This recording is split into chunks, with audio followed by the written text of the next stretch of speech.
Hare Krishna, Krishna Krishna, Hare Hare, Hare Rama, Rama Rama, Hare Hare. Ó energia suprema de amor divina, eleva-me, envolve-me, protege-me. Hari Bol, Gauranga. Bom dia, boa tarde ou boa noite, né? Depende do horário em que você está assistindo ao vídeo. Nós vamos começar hoje então o nosso estudo detalhado do Bhagavad Gita. Tá? Então vamos agora cantar o mantra de abertura. Se você pode me acompanhar, se você já aprendeu, né? Acho que essa já é a quinta aula. Daqui a pouco eu não vou mais nem falar o número das aulas, porque vai extrapolar, mas a gente já tem algumas aulas aí. Se você não assistiu as anteriores, para acompanhar o raciocínio, nós estamos aqui montando o cenário. Essa é a quinta, né?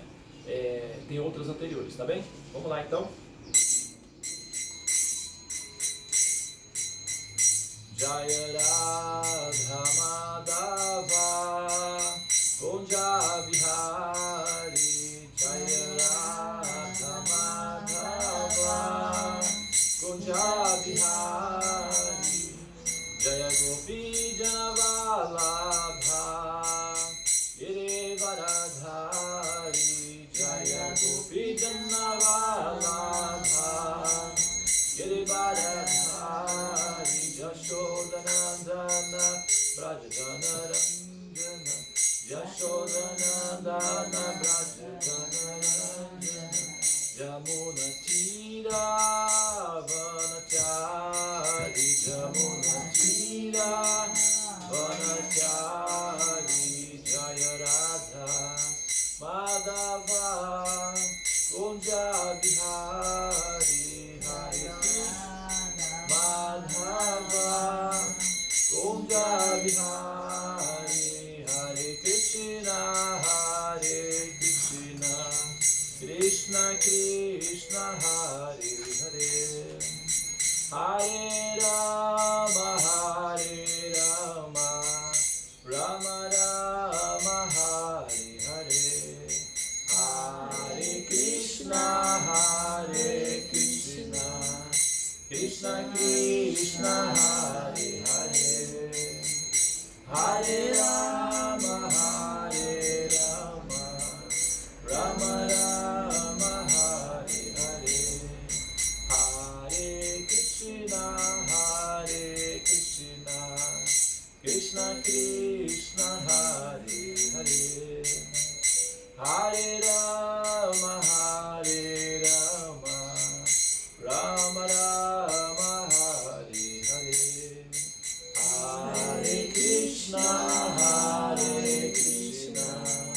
Krishna Krishna, Hare Hare, Hare Rama,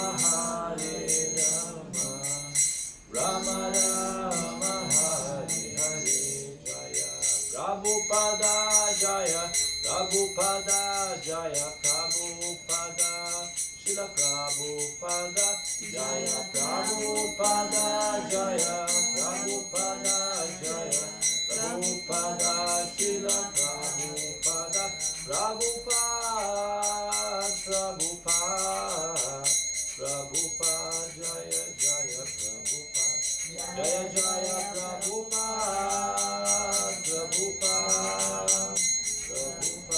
Jaya Jaya Prabhupada, Gurudeva, Gurudeva, Gurudeva, Gurudeva, Gurudeva, Gurudeva,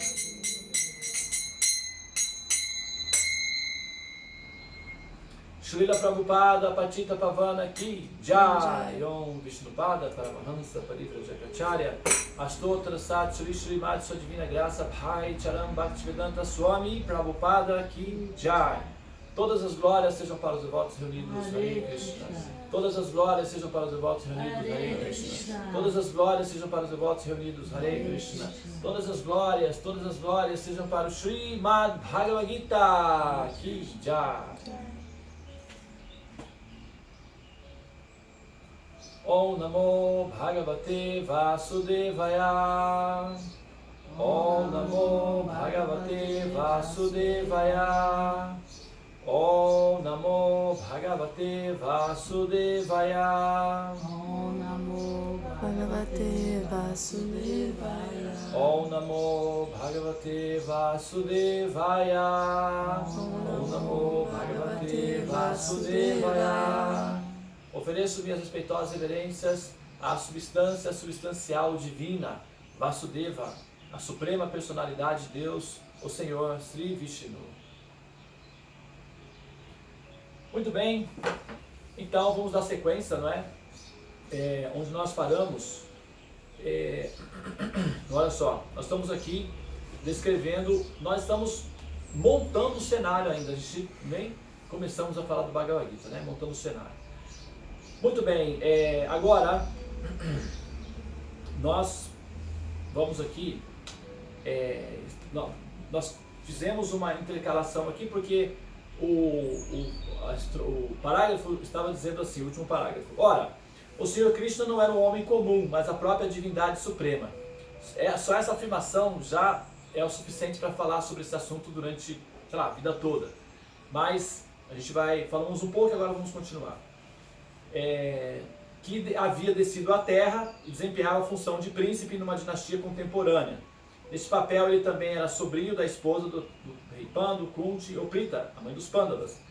Assim, quer como parente, quer como eterno defensor do Dharma, religião, Dharma, Krishna, a suprema personalidade de Deus, favorecia e protegia os virtuosos filhos de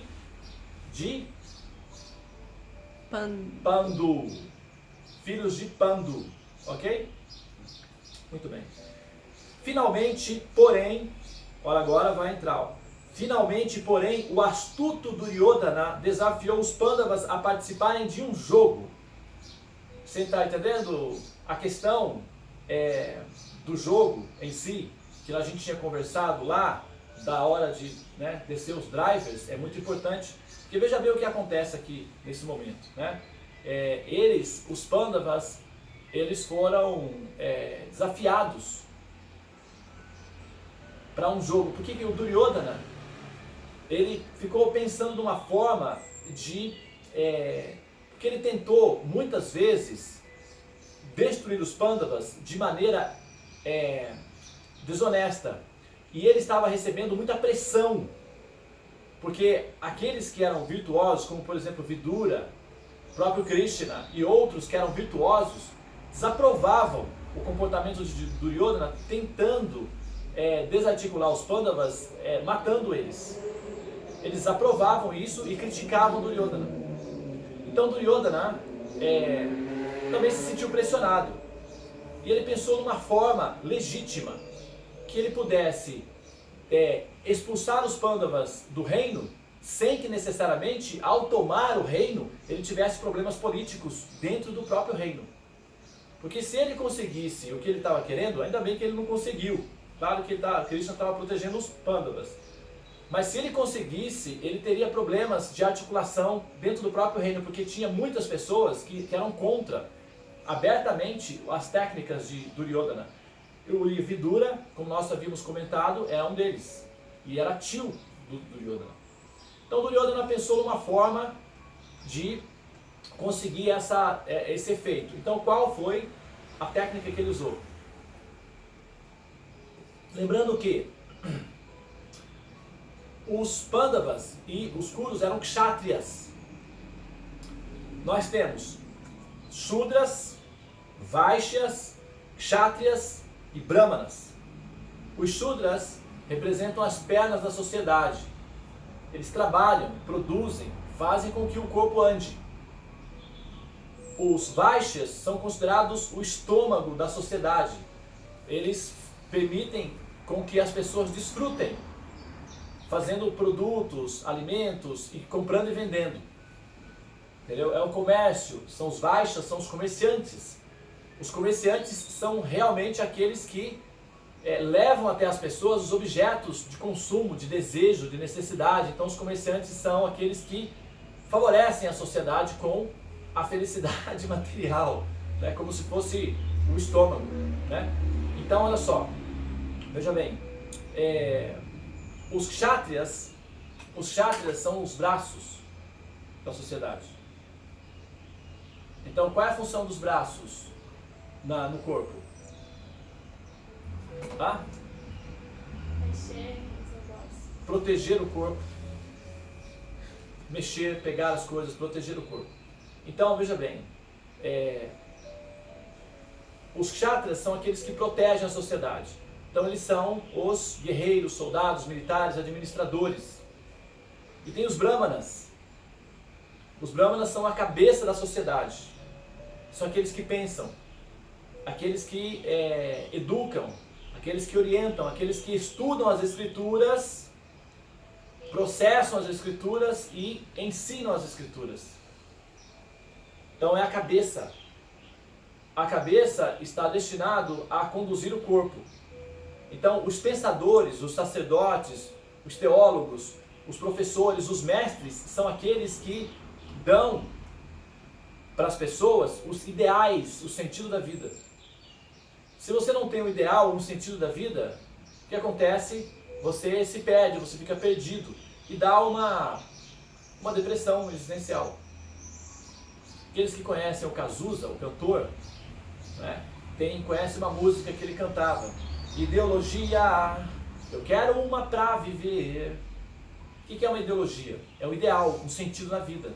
Se você não tem uma ideologia de vida, um sentido, um ideal de vida, uma meta a ser alcançada, o que acontece? Fica meio assim a esmo, conjecturando infinitamente, abstratamente, o que fazer, sem nunca fazer nada. Então acaba sendo improdutivo. A pessoa fica improdutiva. Ela praticamente fica parasita. Entendeu? Zumbi, que é o efeito do momento, né? Uma sociedade meio de parasitas que não sabe o que fazer, não sabe para onde ir, e então dá vários efeitos colaterais, como depressão, índice de suicídio altíssimo, ausência de ideais positivos elevados. E os brahmanas são aqueles que produzem esses ideais. Então essa, por exemplo, esse conjunto de estudos do Bhagavad Gita tem essa funcionalidade, para cumprir essa função na sociedade, que é para formar brahmanas, pessoas capazes de compreender o sentido da vida e ensinar a outros o sentido da vida. Então nós estamos praticando a parte da sociedade que é a parte da cabeça, que é a parte brahmínica. Ok? Procede? Muito bem. Só que os kshatriyas, eles são não os kshatriyas, mas os pandavas eram kshatriyas, né? Então o que acontece? Os kshatriyas, eles têm certas concessões ou certos hábitos que são, vamos dizer assim, aceitos dentro do processo de Dharma, que é, por exemplo, jogar jogos de azar. Os brahmanas não são autorizados, é ilegal ou desautorizado para brahmanas jogar jogos de azar, por exemplo. Para os kshatriyas não, eles podem. Isso é, assim, aceito dentro da... Só uma pausazinha que ela vai mexer no celular ali para não... Então, como estava dizendo, os kshatriyas têm certos hábitos para a classe de kshatriyas que são autorizados. Por exemplo, comer carne de animais. Os kshatriyas podem. Por quê? Os kshatriyas vão para a floresta com os arcos e flechas caçar leões e tigres que comem as pessoas na vila. Então eles são os protetores das vilas. Então eles têm que sair na floresta e caçá-los. A pele dos leões, dos tigres, é dada em caridade para os yogis, que se vestem delas, nos Himalaias. Então o leão ou o tigre, que é morto por um kshatriya, se torna... A alma que fez o papel, né, do personagem tigre se eleva espiritualmente porque o corpo dele está sendo oferecido como utensílio, parafernália para o yogi, que está meditando na suprema personalidade de Deus. Então tem uma função. O kshatriya, ao fazer isso, está protegendo os cidadãos, que não tem como se proteger de um tigre, e ao mesmo tempo está servindo o yogi lá nos Himalaias com roupas. Para que ele possa se manter na floresta, porque às vezes caçar um tigre demora meses até conseguir encontrar e ter a oportunidade correta. Ele precisa comer. não tem como ele cultivar raízes na floresta, e às vezes ele não tem frutas disponíveis. Então o kshatriya, ele é autorizado a matar para comer animais. Então ele pode, coelhos, veadinhos, servos, né? Veados, também o kshatriya, atira flecha, mata o veadinho, faz os mantras. Primeiro ele entoa orações na flecha. Ele arma a flecha, entoa orações na flecha. Aí solta a flecha. Então a flecha vai com mantras. Nossa, quase um ritual de libertação para o animal. Exatamente. Então a flecha, lembra do filme Avatar? Naquele momento em que acerta o animal, que ela faz, aquele ritual que a menina fez é retirado dos Vedas. O filme Avatar todo é retirado dos Vedas, né? Mas aquele ritual é retirado desse momento dos kshatras. Armou. Primeiro ele olha o animal, arma a flecha, fala o mantra, fecha os olhos e fala o mantra, coloca uma oração no mantra e solta a flecha, mata o animal. Assim que a flecha com mantras atinge o animal e ele morre, a alma que está fazendo o papel de animal se emancipa imediatamente e assume a forma humana. Então ele teria que passar por várias etapas de animal, já passa direto para a forma humana. É um benefício por ter sido oferecido como alimento para o kshatriya. Então o kshatriya vai, tira a pele do veado e também vai ser oferecido de presente para os meditadores, os yogis, os brahmacharis, os eremitérios. A carne, então, ele faz o ritual, oferece a carne para a divindade, normalmente Kali ou Durga, que é a divindade, e depois ele come. Assim pode. Entendeu? Então, mas isso daí para kshatriyas. Brahmanas não são autorizados a fazer isso. Os brahmanas não. E outra coisa que os kshatriyas, eles, assim, são muito agitados, é o modo da paixão. Então eles estão o tempo todo agitados, com a mente agitada. E uma forma de distrair o kshatriya, porque não é sempre que tem que caçar, não é sempre que tem que lutar. Os soldados, às vezes, eles ficam em tempos livres. E como ocupar esse tempo livre? Para eles é autorizados distrações, jogos. Então eles podem jogar. Eles ficam jogando, jogam jogos. Dados era um jogo que eles costumavam jogar muito, dados. Né? E eu jogava apostando coisas valiosas. Né? Então, o Duryodhana, ele teve a seguinte ideia. Não, então eu vou... Porque os Pandavas, eles eram fracos nos jogos. Eles não eram muito bons. Eles eram ruins, sabe? Quando vai jogar, a pessoa é ruim de jogo. Então, os Pandavas, eles eram ruins. Eles não eram bons. A Duryodhana pensou, eu vou chamar eles para jogar e vou apostar. Vou vencer, vou conseguir. E ele fez esse plano.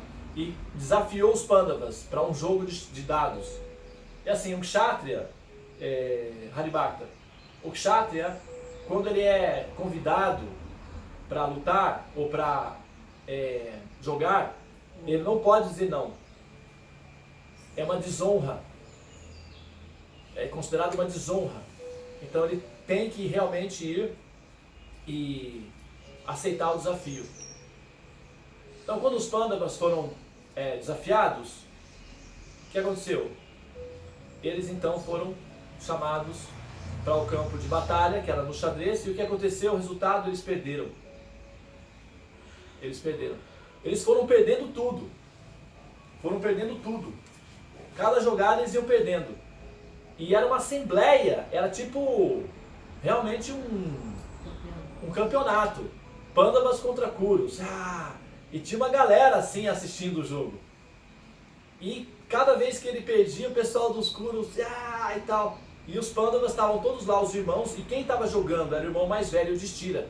O pior jogador que tinha. Ele era o irmão mais velho, então ele tinha que jogar. E ele era ruim. Sinto muito os Pandavas, mas o Yudhishthira era muito ruim no jogo. Ele não tinha vocação para jogar. Ele estava fazendo o papel de kshatriya, mas ele era um brahmana. Um ser muito elevado espiritualmente. Ele não tinha habilidade nenhuma com o jogo, mas era um kshatriya. Então ele tinha que... Ele foi lá jogar e perdia tudo. Chegou um momento que o Duryodhana falou o seguinte: você não tem mais nada para apostar. Já perderam o reino, já perdeu tudo. Agora você só tem uma coisa para apostar. Não podia apostar a própria mãe. Isso é proibido. Mas a esposa podia apostar. E ele apostou? Apostou.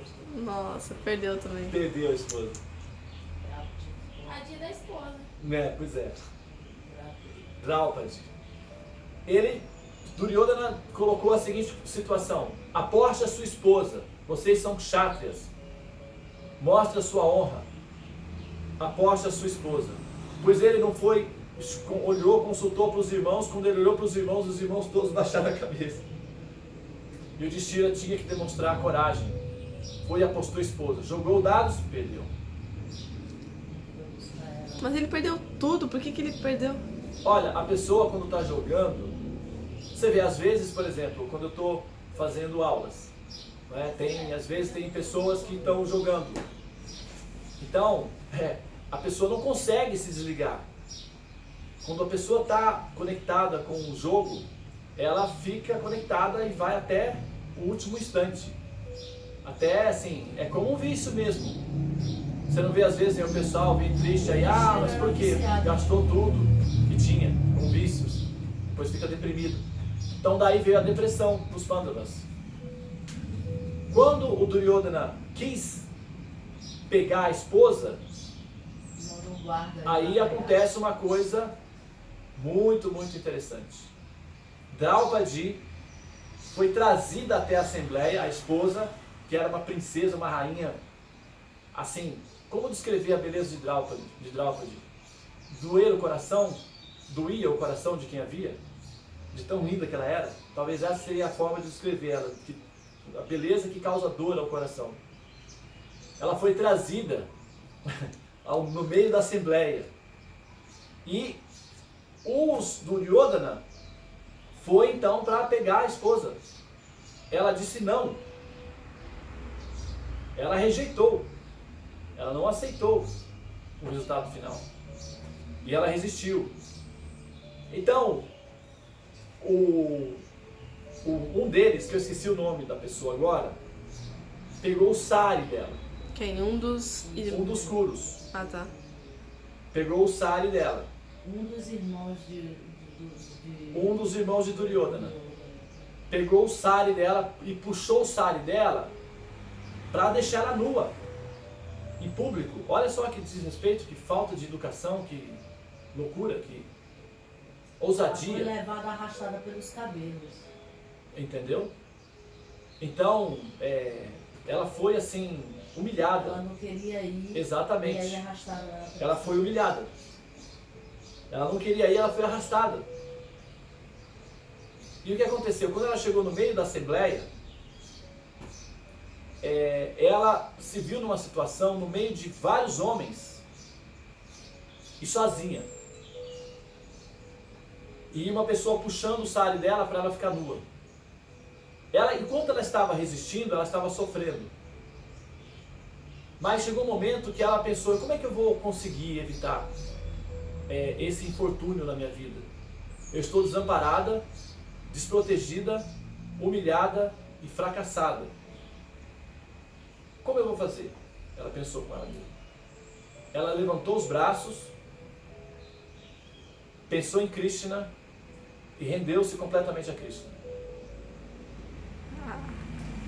Nesse momento ela fez isso. Krishna, se eu fiz alguma atividade piedosa que agradou o seu coração, por favor, receba-me aos seus pés de lótus, eu me rendo completamente a você, estou desamparada.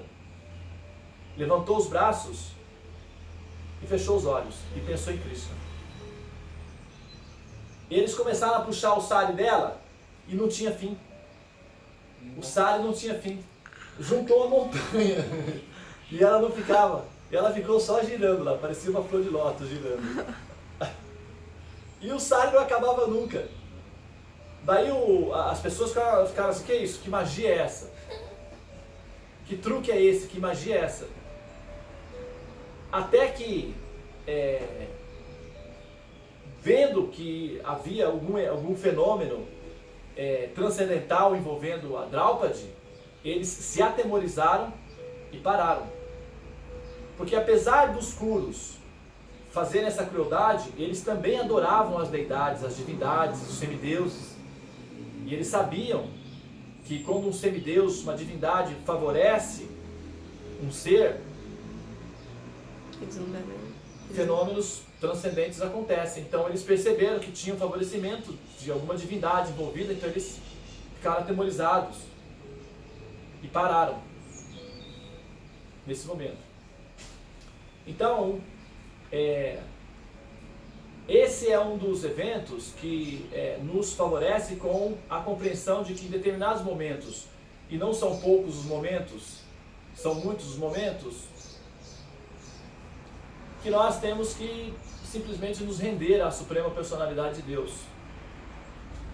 Quando a gente vê que a situação está desfavorável, nós temos que nos render completamente ao Supremo, porque quando nós estamos desamparados ou desamparadas enquanto almas, esse é o momento apropriado para nos render ao Senhor Supremo, porque nós não estamos, todo o nosso orgulho, todas as ferramentas que nós temos para usar e que nos favorecem com o sentimento de poder, de domínio, de convicção, que é baseado no falso ego, ou no ahānkara, ou no falso orgulho, da nossa própria capacidade de nos manter, quando nós nos vemos completamente desamparadas enquanto almas, esse momento é o momento perfeito para se render completamente ao Senhor Supremo. Justamente o ensinamento desse evento produzido pela Draupadi. A gente vai continuar falando sobre isso daí depois, tá?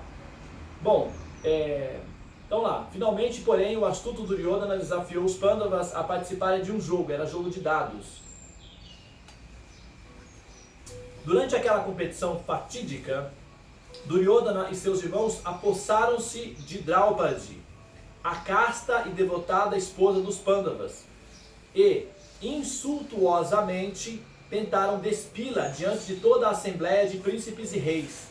A intervenção divina de Krishna salvou-a, mas o jogo, que fora fraudulento, despojou os Pandavas do seu reino e forçou-os a viver por 13 anos em exílio.